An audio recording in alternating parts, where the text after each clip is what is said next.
Ó yá. Ok, mo ti gbọ́ jẹ́ kí n. Ó yá.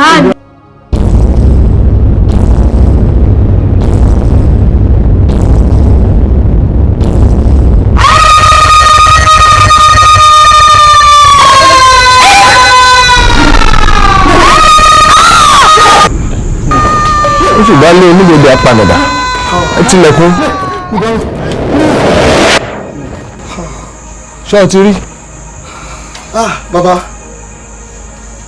èyí ò ṣe finú tán. Ṣó yẹ kó rí bẹ́ẹ̀, bàbá? Lẹ́yìn tí mo finú tán àti ìyàwó mi. Bàbá PA mi ni mò ń wò yìí. Èmi ò bẹ́ ọ gbélé. Ṣé o ti rí gbogbo ohun tó ń fà? Àìní sùúrù rẹ nu. Bọ́ bá jẹ́ ta lákọ̀ọ́kọ́ bá a ti sọ, ṣàbó lóògùn ṣe wípé kọ́ ṣà. Bọ́ bá jẹ́ bẹ́ẹ̀ mi ṣe sọ fún ọ lọ́jọ́ náà ń lọ tẹ̀lé.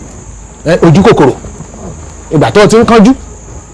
Àbí mo sọ fún ọ pé kó o ṣe sùúrù.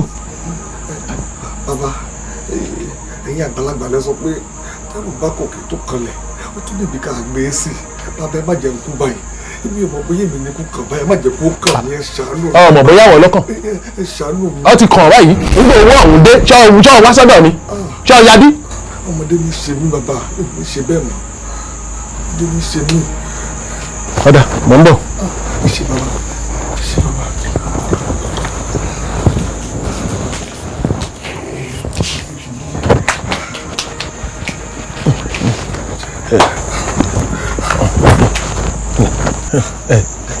Ngbà sọ̀rí kìíní bọ́ bá ti délé lọ sí lọ́ọ̀kan báyìí. Gbàgbàgbà. Ẹ tẹ̀lé mi délé ẹjọ́, ẹ bá nà sí ẹjọ́, ẹ má jẹ́ kú báyìí bàbá. Ọmọ àbúrú lẹ́dà o kí n tẹ̀lé ọ.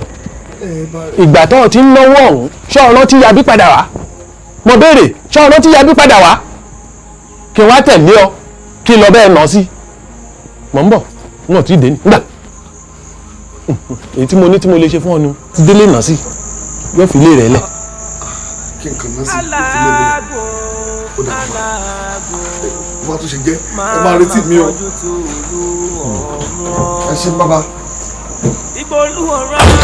Akínyẹ̀yẹ́ àwọn èèyàn burú lẹ́dà nígbà nǹkan bá ń jó wọn lára báyìí.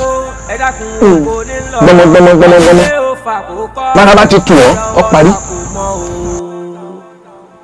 Máma ṣohun ìkọ̀kọ̀ ẹ̀ráyé o. Ọlátúnjí ọmọ Àṣàbí. Ọjọ́ babaláwo rẹ ló ti ń gbọ́ àbí. Ẹ ti jọ gbìmọ̀ pé ẹ fẹ́ wá lé mi jáde. Ẹ ti gbàgbé pé ẹnìkan kì í fọwọ́ ti òkè kó ṣìdí. Koríko tí erí bá tẹ̀ àtẹ̀gbé ni. Èṣù náà fẹ́ bẹ́ẹ̀ gbé. Oní òsáyè inú òórùn rẹ̀ ń kọ́.